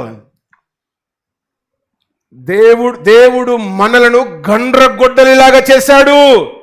కానీ నువ్వేమనుకుంటున్నావంటే నేనెంత, నేను చెత్త, నేను దుమ్మును, నీ పాద ధూళిని, అబ్బో లోకములో లేనంత తగ్గించుకుంటా. ఉడిదే అంత దొంగ, అబద్ధం. దేవుడు ఎవరిగా చేశాడు మనల్ని అంటే కాపరిగా చేశాడు, గండ్రగొడ్డలిగా చేశాడు. గండ్రగొడ్డలిని వాడి సైతాను తలను చిత్రబాదు. నువ్వే బాదు. నీకేం భయం? నీకేమైనా ఎదురు తిరిగితే నాకు ఫోన్ చేయి, నేను వస్తా. తొక్కేద్దాం ఇద్దరం కలిసి. దేనిని? దోచుకునే దొంగను, ఎత్తుకొని పోయేవాడిని. వాక్యం సెలవిస్తా ఉంది ఇక్కడ, నీవు నాకు గండ్రగొడ్డలి వంటి వాడివి. కంసాలి, కమ్మరి ఒకే వృత్తి చేస్తారు తెలుసా? కంసాలి, కమ్మరి. కంసాలి అంటే వెండి, బంగారు ఆభరణాలు చేసేవారిని కంసాలి అంటారు తెలుగులో. మీ ఇంగ్లీష్ నాకు రాదు. కమ్మరి అంటాడు ఇంకొక ఆయనను. ఆయన ఏం చేస్తాడు? ఇనుము, చెక్కాయి కాదు, ఇనుము. చెక్కాయి కూడా చేస్తారు అనుకోండి, కానీ గోల్డ్ స్మిత్, రైట్. నాకు తెలుసు, వాళ్ళ పొరలకు పనిచేయాలని చెప్తున్నా. గోల్డ్ స్మిత్ అని తెలుసు, కానీ పని చేయాలి, మైండ్ పని చేయాలా. థ్యాంక్ యూ చెల్లి, గుర్తు చేస్తున్నా నేను. కంసాలి కమ్మరి, కంసాలి చేతిలో సుత్తె ఉంటుంది, కంసాలి చేతిలో సుత్తె ఉంటుంది, అర్థమైందా? కమ్మరి చేతిలో చెప్పగలరా ఏమైనా? నిన్ను లేబట్టి బయటికి పంపిస్తే బాడిసే ఉంటుంది, కానీ ఇప్పటిదాకా ఏమని చెప్పా? ఎనిమిది చేస్తాడన్నా, చెప్పండి. గన్ను సమ్మట ఉంటుంది, అది సమ్మట. సుత్తె అంటే మామూలుగా ఒక 2 కిలోలు, 1 కిలో ఉంటుంది, 1 కిలో. ఇంకా ఆయన దగ్గరికి వెళ్ళి చూడండి, గోల్డ్ స్మిత్ దగ్గరికి వెళ్ళి చూడండి, చిన్న చిన్న సుత్తెలు ఉంటాయి. అబ్బా, ఇంత చిన్న బంగారం, అమ్మో ఇప్పుడు చాలా బంగారం బాగా రేటు, చిన్న బంగారాన్ని పెద్ద గన్నుతో కొడతాడు, దొరుకుతా అది మన చేతికి, అది చేతితో పట్టుకొని ఇట్ట కొడతాడు, చిన్న సుత్తె. అదే కమ్మరి దగ్గరికి పోతే పెద్ద గన్ను, సమ్మెట, 2 చేతులతో పట్టి ఇట్ట కొట్టాలా. దేవుడు నిన్నట్ట చేస్తున్నాడు. ఎంత సంతోషం, ఎంత ఆనందం, ఎంత నీ ఎదురు ఎంత పెద్ద గట్టి ఇనుము లాంటి సమస్య ఉన్నా సమ్మటవాడు, చిన్నదా సుత్తెవాడు, పెద్ద మ్రాణ గొడ్డలి గండ్ర గొడ్డలివాడు. ఇక నీకేం కొదువా, అన్నీ నీకు ఇచ్చా. నువ్వు నిద్రపోతే సాతాను వాడిని ఆయుధాలను ఎత్తుకొని పోతాడు. ఆయుధాలన్నీ నీకు ఇచ్చా, ఎత్తుకొని పోకుండా నువ్వే కావలివి. ఎజికేలు గ్రంథం ప్రకారం మనమే కావలివారం. వాటిని ఎత్తుకొని పోకుండా భద్రంగా కాపాడుకోవాలా. అవి నీకు పనికొస్తాయి ఫ్యూచర్లో. ఎప్పుడు? సాతాను వాడు నీ మీద దాడి చేసినప్పుడు, సాతాను వాడు నీ మీద దాడి చేసినప్పుడు అవి పనికొస్తాయి. మిలిటరీ వాళ్లకు 10 ఏళ్ళకి 20 ఏళ్ళ దాకా డ్యూటీలు పనే ఉండయి. 20 ఏళ్ళ దాకా డ్యూటీలకు పని లేదు కదని బాగా తిని పడబెట్టరు వాళ్ళను. వాడు ఎంత తింటే అంత తినబెడతారు, ఎంత తాగితే అంత తాగబెడతారు, అది అరిగేదాకా ఎక్సర్సైజ్ చేయబెడతారు. యుద్ధం వస్తేనే మిలిటరీకి పని ఉంటుంది అనుకోండి, యుద్ధం రానంత వరకు పెద్ద పనే ఉండదు సీరియస్గా. కానీ అయినా వాళ్ళు షార్ప్గా ఉంటారు, సలగ్గా ఉంటారు, చాలా చాకచక్యంగా ఉంటారు. ప్రతిరోజు ఎక్సర్సైజ్ చేస్తారు. వాళ్ళే ఊడ్చుకుంటారు, వాళ్ళే కడుక్కుంటారు, వాళ్ళే ఉతుక్కుంటారు, వాళ్ళే గ్రౌండ్లో చెమటంతా రక్తమంతా చెమటేదాకా రన్ చేసి సాధన చేస్తారు, మెలకువతో ఉంటారు. మిలిటరీ క్యాంపస్కి వెళ్ళండి, అట్ట దాంట్లకు అంత కావలి వాళ్ళు ఉంటారు కదా బురుజుల మీద. దేవుడు మన ఆధ్యాత్మిక జీవితానికి కుటుంబానికి నీవే కావలి. సాతాను వాడు ఆహారమును దోచుకొని పోకుండా కావలి కాయాలా. 2వది ఆయుధాలను దోచుకొని పోకుండా కావలి కాయాలా. 3వది చెప్పేసి ముగించేస్తా. 3వది ఏంటి? సాతాను వాడు దోచుకొని పోయేది అంటే ఆస్తి. 1 చెప్పాలా, ఆహారం. 2వది ఆయుధాలు. 3వది ఆస్తి. ఆస్తి అంటే ఏమైనా చెప్పగలరా? ఏంటిది ఆస్తి అంటే? ఏమైనా చెప్తారా? గిఫ్ట్ ఇస్తా వచ్చే వారం. అమ్మ పిల్లలు, వెరీ గుడ్. శ్యామలకి ఏమైనా గిఫ్ట్ ఇవ్వాలి వచ్చే వారం. రైట్. మన ఆస్తి మన పిల్లలే. వాళ్ళని జీడి పెట్టి కొట్టు ఎవడైనా మాట వినకపోతే. నీకు శాత కాకపోతే నాకు ఎంట కత్తిరించి కొడతా మాట వినకపోతే. మన ఆస్తి ఎవరో తెలుసా? మన పిల్లలే. మన పిల్లలే. నువ్వు అనుకుంటున్నావు బిల్డింగ్ అని, నువ్వు అనుకున్నావు జీతం అని, నువ్వు అనుకున్నావు ఇల్లు అని, నువ్వు అనుకున్నావు బంగారం అని, నువ్వు అనుకున్నావు బ్యాంక్ బ్యాలెన్స్ అని, నువ్వు అనుకున్నావు రిటైర్మెంట్ అయితే 50 లక్షలు వస్తాయి అది అని. కాదది. నీ ఆస్తి నీ పిల్లలు. ఈ దినాల్లో సాతాను వాడు మన పిల్లలను మనకు దక్కకుండా చేస్తున్నాడు. అందుకే కాపలిగా పనిచేయి. తల్లి కాపరిగా ఉండు, తండ్రి కాపరిగా ఉండు. బాగా తిని నిరవకు, ఒళ్ళు మరిసి పడుకోకు. పిల్లలు ఎదుగుతున్నప్పుడు ఒక కన్నుతో నిద్రపోవాలా, ఒక కన్నుతో మెలకు ఉండాలా. వాడు కాలేజీకి పోతే వాడి ఫ్రెండ్స్ వాడు ఎంక్వైరీ చేయాలా. ఫోన్ అడిగితే ఫోను, డబ్బులు అడిగితే డబ్బులు, బండి అడిగితే బండి, అన్నీ ఇచ్చి పంపిస్తే వాడు బయట తతంగం. నువ్వెవరివి? నీ పిల్లలను కాపాడుకో. వాళ్ళే నీ ఆస్తి, వాళ్ళే మన ఆస్తి. ఒకప్పుడు డిగ్రీ అయిపోతే ఏం అన్నట్టుండేది, ఇప్పుడు డిగ్రీ అయిపోతే లక్షల సాలరీస్ బిడ్డ. అందుకే చదువుకోనుడు ఎవడంటే కోపం వస్తుంది. మొన్న మా అల్లుడింటికి పోయినా బండి తీస్తా ఉంటే ఓ యవనస్తుడు ఆడుతున్నాడు. ఎప్పుడు అంటే 11 గంటలకు. వాడు అరే ఏ క్లాస్ రా అంటే 5th క్లాస్ అంకుల్ అన్నాడు. వెరీ గుడ్ బిడ్డ, మంచోడు, బాగున్నావురా, ఇట్రా స్కూల్కి ఎందుకు పోలేదురా అన్నా. ఇట్లా చూశాడు. వాడు ఎవడో తెలియదు, వాడు ఏంటో తెలియదు. ఏంట్రా స్కూల్కి ఎందుకు పోలేదురా? ఏంటి అంకుల్ అన్నాడు. ఏంటంటావేమిట్రా, స్కూల్కి ఎందుకు పోలే? మా డాడీ వద్దన్నాడు అంకుల్. అవునా, ఇవాళ ఉన్నావు కానీ రేపు ఉండకు బిడ్డ, స్కూల్కి పో, చదువుకుంటే నీకు చాలా డబ్బులు వస్తాయి. నువ్వు పెద్ద కారు కొంటావు, ఒక పెద్ద బిల్డింగ్ ఉంటుంది. మీరు ఏ ఇంట్లో ఉన్నారంటే ఆ ఇంట్లో ఉన్నావు, అది మీ సొంతదా కిరాయి అంకుల్? అది కాదురా, బిల్డింగే కొంటావు నువ్వు చదివితే అని చెప్పేవానికి. అర్థమైందా? ఆడుకుంటాడా, పోతాడా, ఉంటాడా, బతాడా, సత్తాడా నాకు తెలియదు. మన పిల్లలకు మనం నేర్పించాలా. ఎందుకో నాకు అట్లా ఉంటే అస్సలు సహించా. కొంతమంది పిల్లలు నాకు శత్రువులు అయిపోయారు. ఎక్కడనో తెలుసా? చదువుకోరా అని చెప్పినందుకు నా మీద పగబెట్టుకున్నారు. పెట్టుకుండ్రి, ఒకప్పుడు అర్థమవుతుంది. ముక్కు నేలకు రాసి ఏడుతున్నాడు. పలానా అంకుల్ నాకు ఊకే చెప్పిండుగా నేనే బోలేబడికి. ఒక్కసారి స్కూల్ డ్రుమ్మ కొట్టి బావి దగ్గరికి వెళ్ళా. మా డాడీ పొలంలో పనిచేస్తున్నాడు, మా నాన్న, మా తండ్రి. నన్ను చూసి వస్తున్నాడేమో అనుకున్నా. అమ్మో, పొలంలో పనిచేస్తుండే, చేతులు ఒక కర్ర ఉంటుంది. ఇప్పుడు కర్ర, పొలంలో పనిచేస్తున్న వాళ్ళందరి దగ్గర కర్రలు పట్టుకొని తిరుగుతూ ఉంటారు. దగ్గరికి వస్తూ ఉంటే అమ్మో మంచిగా వస్తున్నాడు మా డాడీ ముద్దు పెట్టి కాయనో గడ్డనో పుండో పండో ఏదో ఇస్తాడు, కంకో కాయో ఏదో ఇస్తాడు అనుకుంటే కట్టెతోని ఉరికిపిచ్చి కొట్టిండు. ఎందుకు వచ్చినవరా? ఇడికి ఎందుకు వచ్చినవరా? నేనే మట్టిలో తిని సస్తున్నా. ఎందుకు వచ్చినవా? డుమ్మ కొట్టి ఎందుకు వచ్చినవరా? మొత్తం మొత్తుకునేదాకా కొట్టినాడు. ఒకదా ఉరుకుతా ఉంటే కింద పడ్డా. ఆ రోజే కొట్టిండు, అంతకు ముందు కొట్టలే, తర్వాత కొట్టలే నా తండ్రి నన్ను. ఆ దెబ్బకు నేను మొత్తం ఈ వద్రబైగా నేను చదవకుండా ఉండొద్దు, అందుకే ఇక్కడున్నా. ఆ రోజు మా నాన్న కొట్టకపోతే డుమ్మ కొట్టడం అలవాటు చేసుకుంటే అయిపోయా. నేను కూడా అదే వద్దు, వాక్యం సెలవిస్తూ ఉంది. మన ఆస్తిని వాడు దొంగిలిస్తాడు, మన పిల్లలను దొంగిలిస్తాడు. లేనిపోని కథలు చెప్పి, లేనిపోని కబుర్లు, లేనిపోని రంగులు, లేనిపోని ఆశలు, లేనిపోని అన్నీ చూపిస్తాడు. అరిచేతిలో వైకుంఠాన్ని చూపిస్తాడు. ఏదది అంటే సెల్ ఫోనే. వాక్యం సెలవిస్తూ ఉంది. మన పిల్లలు మనకు కాకుండా చేస్తాడు. సైతాను వాడు దొంగిలించేది మూడవది ఆస్తి. ఏంటి అనగా పిల్లలు. అందుకే అంటాడు కదా 127వ కీర్తన 4వ వచనం 5వ వచనంలో, యెహోవా గర్వఫలం ఆయన ఇచ్చు, బహుమానం స్వాస్థ్యం. అంచేత మన పిల్లలను మనం బాగా కాపాడుకోవాలి. 3 తండ్రులను పరిచయం చేసి ముగించేస్తా. ఒక తండ్రి ఎవడబ్బా అంటే దేవుని సేవకుడు, భక్తుడు, యాజకుడు. ఆయన పేరు ఏంటబ్బా అంటే మీరు అంటారు ఏలీ అంటారు. నేనంటాను ఆయన పేరు సరిచేయని తండ్రి. 2 కొడుకులు ఉన్నారు, దుర్మార్గులయ్యారు. అయ్యనేమో ప్రార్థన చేసి ప్రసంగాలు చేస్తే 100 మంది మారుతున్నారు. కొడుకులేమో బయట రోడ్ల మీద వ్యభిచారం చేస్తున్నారు. ఎవరి కొడుకులు వీళ్ళు? నాకు చాలా భయం వేస్తుంది. మీరందరూ నాకు సపోర్ట్ చేయాలా. అర్థమవుతుందని చెప్పే మాట.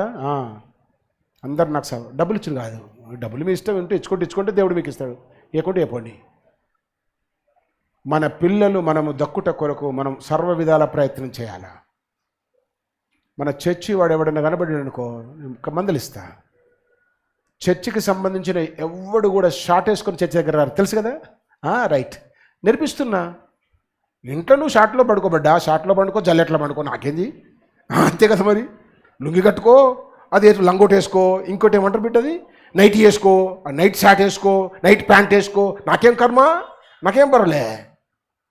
నేర్పించాలా.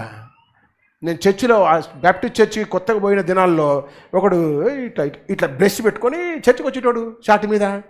అని ఇక్కడ బ్రష్ ఉండేది, ఇక్కడంతా అదేంటిది నురుగా గారుతా ఉండేది.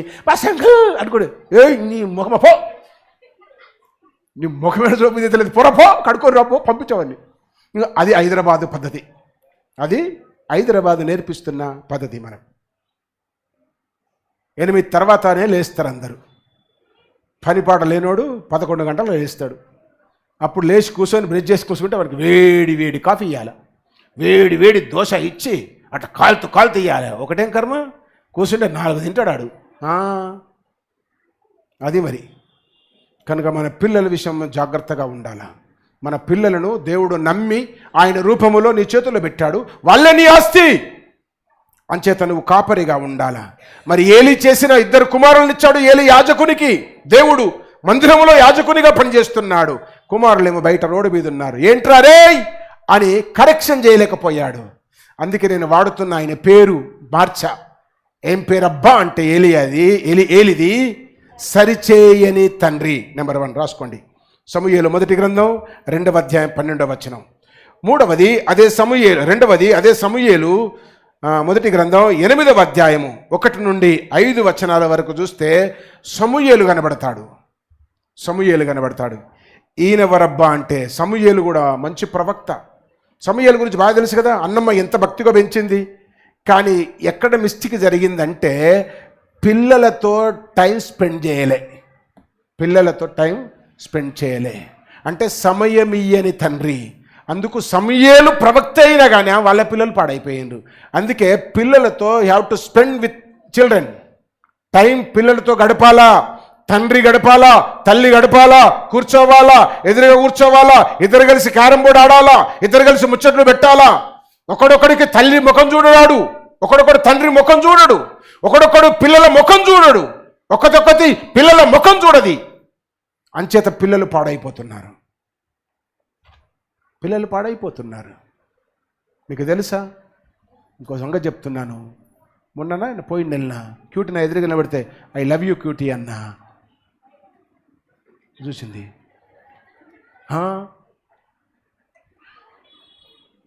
కింది మీద చూసింది. ఏం చెప్పాలని అర్థం కాలే. దానికి దిమ్మ బ్లాక్ అయిపోయింది. మీరు అనొద్దు, మీరంటే చీల్చి పెడతా, రంపంతో కోస్తా. అది నీ పిల్లలతో నువ్వు టైం స్పెండ్ చేయాలబ్బా. మన పిల్లలే మనకు ప్రపంచం, మన పిల్లలే మనకు భవిష్యత్, మన పిల్లలే మనకు సమస్తం. పిల్లల కొరకు జీవితాలు దారబోసిన వారు ఉన్నారు. అదిగో చూడండి, తెల్లటికల ముసలివాడు కూర్చున్నాడు, రాజశేఖర్. నాకంటే 5 సంవత్సరాలు చిన్న ఆయన. వాడు విజయగాని కంటే పెద్దది కిరణమై ఉంది. చిన్న పిల్లలు. ఆయన భార్య శాంతకుమారి చనిపోయింది. అప్పటి నుండి ఇప్పటి వరకు 30 ఏళ్ల నుంచి పిల్లల కొరకు జీవితాన్ని సమర్పించుకున్నాడు. టైం ఇచ్చాడు. మట్టి పని చేశాడు, ఎట్టి పని చేశాడు, కంసల్ పని చేశాడు, కూలి పని చేశాడు, అన్ని పని చేశాడు. ఆయన వచ్చాడు. ఈయన కష్టాన్ని ఆ గాడిది ఎరగలే, దారి తప్పాడు. ఈరోజు లేకుండా పోయాడు. వాడిని మనం అందరం హెచ్చరిక చేశాం. ఎన్నిసార్లు ఈ బక్కోడు, నేను, ఆయన ఎంతమంది హెచ్చరిక చేశాం. వాడు దారి తప్పాడు. మంచోడే, సహజంగా మంచోడు, వాడు గుణం మంచిది, కానీ దారి తప్పిండు. ఈ దినం మన దగ్గర ఎన్ని ప్రార్థన చేస్తాడు, ఎంత ప్రయాసపడితే వస్తాడు, ఎక్కడ చేయగలము, ఎక్కడ చూడగలము వాడిని మనం. సంఘమంతా ఏడిచింది వాని కొరకు. సంఘమంతా నిలబడ్డారు మీరు. సంఘం అందరిలో నోళ్ళల్లో ఉన్నాడు వాడు. ఎవరికి ఏది అవసరం ఉంటే ఫోన్ చేస్తే పరిగెత్తుకొని వచ్చేవాడు. అన్ని మంచియే, బట్ చిన్న మిస్టేక్ జరిగింది. నేను గుర్తు చేస్తూ ఉన్నా, మన పిల్లలే మన ఆస్తి. జాగ్రత్తగా ఉండాలి. నీకు ఆ దమ్ము లేదంటే నువ్వు పెళ్లి చేసుకోవద్దు, పిల్లల్ని కనొద్దు. మీకు దండం పెడతా. అర్థమవుతుందా? పెళ్లి చేసుకొని పిల్లలు కన్నవో ఒళ్ళు దగ్గర పెట్టుకొని పిల్లలకు టైం ఇయ్యు, సరిచెయ్యు. ఏలి సరిచెయ్యని తండ్రి. సమూయేలు చెప్పాలా, సమయం ఇయ్యని తండ్రి. మూడొకడు ఉన్నాడు, వాడు మనకు బాగా తెలుసు అని కూడా చూపిస్తా. అదే 2వ సమూయేలు గ్రంథం 11వ అధ్యాయం. ఎవడాడు అంటే మనకు తెలుసు, మంచోడే. ఎవడాడనకు నోరు రావట్లేదు కానీ అనాల మరి. దావీదు 2వ సమూయేలు గ్రంథం 11వ అధ్యాయంలో ఆడు తప్పు చేశాడు. ఆడు తప్పు చేశాడు కనుక ఈడు అంటున్నా నేను. తప్పు చేశాడు. ఆడు తప్పు చేశాడు కనుక ఆయనకి పుట్టిన కొడుకులు కూడా సేమ్ రిపీటెడ్. మరి ఈయనకు ఒక పేరు పెట్టినా, నేను పెట్టినా, బైబిల్లో లేదు. సరిగ్గా లేని తండ్రి. మనందరూ ఎదుట కూర్చున్నాడు. విక్టర్ మనమందరం ఎరుగుదాము. విక్టర్ నా అక్క చనిపోయింది. 2 years అయిపోయింది. 3 years, ఇది 3rd year. చనిపోయినాక 6 monthsకి నేను ఫోన్ చేశా. అన్న నేను వచ్చి మాట్లాడతా మీతోని అన్న. ముఖం కూర్చున్నాడు చెప్తున్నా, నేను వచ్చి మాట్లాడతానన్నా. ఏంటి పాస్టర్ గారు, అసలే చెప్పండి, ఫోన్లో చెప్పండి, మీరు అంత దూరం నుంచి ఎందుకు వస్తారంటే, ఏం లేదన్నా నీకు ఏదైనా ఫ్యూచర్ నేను మళ్ళీ ఆలోచన చేయాలని ఉంది అని అంటే, ప్లీజ్ పాస్టర్ గారు అలాంటి ఆలోచన ఉంటే నేను మీకు చెప్తా, నాకు ఇప్పుడు వద్దు. నా పిల్లలే నా సర్వస్వం. 3 ఆడపిల్లల కొరకు జీవితం అంతా దారబోసుకొని బతుకుతున్నాడు. పిల్లలు ఏది అడిగితే అది ఇస్తున్నాడు. ఈయన చిన్న మాట చెప్పకుండా గడప దాటరు. 3 పిల్లలు నా చేతుల్లో పుట్టారు, గడప దాటరు. ఈయనలో పిల్లలు తండ్రిని చూస్తున్నారు, తల్లిని చూస్తున్నారు. పిల్లల్లో వీరు భార్యను చూసుకుంటున్నాడు, పిల్లల్ని చూసుకుంటున్నాడు. వాళ్ళే నా సర్వస్వం. ఆయన చేయాలంటే నిమిషాలు చేయగలడు, అంత ఉంది. మార్కాపురంలో మస్తు ప్రాపర్టీస్, మస్తు పేరు ప్రఖ్యాతులు. వాళ్ళ డాడీ కలెక్టర్గా ఉన్నాడు, వాళ్ళ అన్నదమ్ములు అందరూ ఐఏఎస్ ఆఫీసర్స్. పోయా నేను చెప్తున్నాను, ఓపెన్గా చెప్తున్నాను, కళ్ళ ముందు ఎదురు చెప్తున్నా. ఏంటి కారణం అంటే నా పిల్లలే నాకు సర్వస్వం. తప్పు ఒప్పని నేను అనట్లే, మీకు ఎట్లా ఇష్టమైతే అట్లా చేయండి, మీ మనస్సాక్షి ఎట్లా ఒప్పితే అట్లా చేయండి, వాక్య ప్రకారం. తప్పనట్లే, ఒప్పనట్లే, అట్లే ఉండండి, ఇట్లే ఉండండి నేను చెప్పట్లే, నేను జడ్జిమెంట్ ఇవ్వట్లే. కానీ వాక్యం సెలవిస్తూ ఉంది, దావీదు సరిగ్గా లేడు. యథార్థ రాజా తదప్రజ అన్నట్టు తండ్రి తప్పు చేశాడు, పిల్లలు కూడా తప్పు చేశారు. పిల్లలు కూడా తప్పు చేశారు. అమ్నోరు అనే వీని కొడుకు చెప్పండి, తామారు అనే చెల్లెను చెరిపాడు. వీని చెల్లె. ఈ అమ్నోరు అనేటోడు దావీదు కొడుకే, తామారు అనేది దావీదు బిడ్డే. ఏమవుతారు? అన్నా చెల్లెళ్ళు. వాడు చెరిపాడు. వాడిని చెరిపితే వాని ఇంకో అన్న అభిషాలం వచ్చేసి అమ్నోరును నరికి చంపేశాడు. ఎక్కడ పోయిందిరా బాబు అంటే, మనం సరిగా లేమంతే. మనం తాగొద్దని చెప్పే హక్కు నీకు లేదురే. వాక్యం సెలవిస్తూ ఉంది. అన్ని విషయాల్లో దావీదు 90% పర్ఫెక్ట్. బట్ తప్పు చేశాడు. పిల్లల ఎదుట కనబడ్డది. అదే తప్పు సేమ్. ఇంకొకటి ఉంది మన దగ్గర, లూజు టంగ్. సేమ్ మీ అయ్యేరా నువ్వు అనకు, పనికిమాలిందన అనద్దు మనం. సేమ్ మీ అయ్యేరాను అంటే వాడు అయ్యేలాగానే కాకుండా చేస్తున్నాడు. అనొద్దట్లా మనం అంటున్నాం.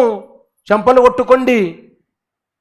రూపం ఉంటే ఉండని, కానీ గుణమంతా మీ అయ్యారా అంటే వాడు బాగా అయ్యని అబ్జర్వ్ చేస్తాడు. ఇక ఇంకా నాకు క్రెడిట్ రావాలని అబ్జర్వ్ చేసేటప్పుడు వాడు సిగరెట్ తాగుతున్నా.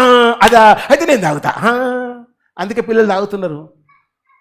అర్థమైందా? ఇప్పుడు వాక్యం సెలవిస్తూ ఉంది దావీదు ఎట్లా జీవించాడో. కనుక దావీదుకి ఇచ్చే పేరేంటి అంటే సరిగ్గా లేని తండ్రి. ఇప్పుడు చెప్పండి, సరిచేయని తండ్రి, సమయమియ్యని తండ్రి, సరిగ్గా లేని తండ్రి. తండ్రి ఎవడు? కాపరి. తల్లి ఎవరు? కాపరి. ఎట్టుండాలి చెప్పండి? ఇప్పుడు సరిచేయాలి, సమయం ఇయ్యాలి, సరిగ్గా ఉండాలి, నికాలస్తుగా ఉండాలి. అదే హెజ్కేలు గ్రంథంలో అంటాడు, నరపుత్రుడా చక్కగా నిలబడు అంటాడు. పేరెంట్స్ ఎన్ని రకాలు ఉన్నారు? ఒక 10 నిమిషాలు ఎక్కువైంది ఇవాళనే. ఇక పోయినసారి పేరెంట్స్ డే ప్రసంగం చేయలే కదా మరి నేను. మరి కక్కాల మీకు నేర్చుకోవాలి, బాగుపడాలా. పేరెంట్స్ ఎన్ని రకాలు ఉంటారు అని ఆలోచన చేస్తే నా మైండ్కు 7 రకాల పేరెంట్స్ ఉంటారని తట్టింది. Number one barking parents. Barking అంటే కుక్క.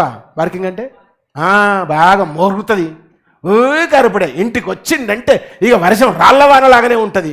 నేను కూడా క్యూటి మీద అరుస్తా, కానీ లిమిట్. నీకు అట్ట నువ్వు అరుస్తా ఉంటే వాడు ఇంటికే రాడు. అమ్మాయి, మమ్మీ డాడీ ఉన్నాడా? ఉన్నాడు రా, నేను రాను ఇప్పుడే. అయిపోయి.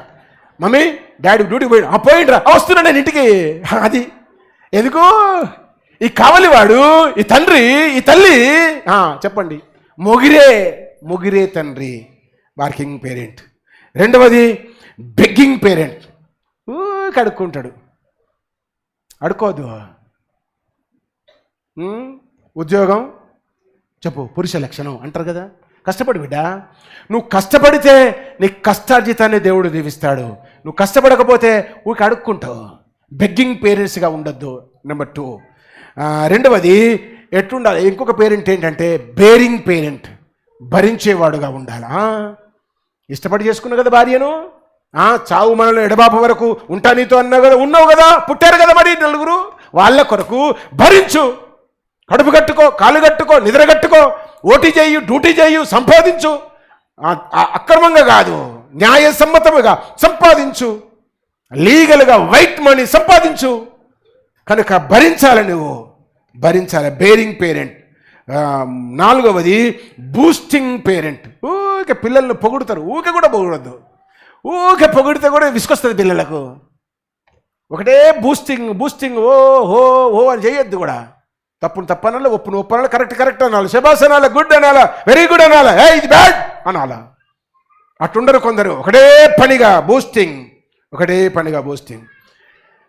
5వది బ్లేమింగ్. పేరెంట్స్ బ్లేమ్ చేస్తూ ఉంటారు ఊరికే పిల్లలను. బ్లేమ్ చేయొద్దు. తప్పు చేసినప్పుడు బ్లేమ్ చేయాలా, మంచి చేసినప్పుడు అప్రిషియేషన్స్ ఇవ్వాలా.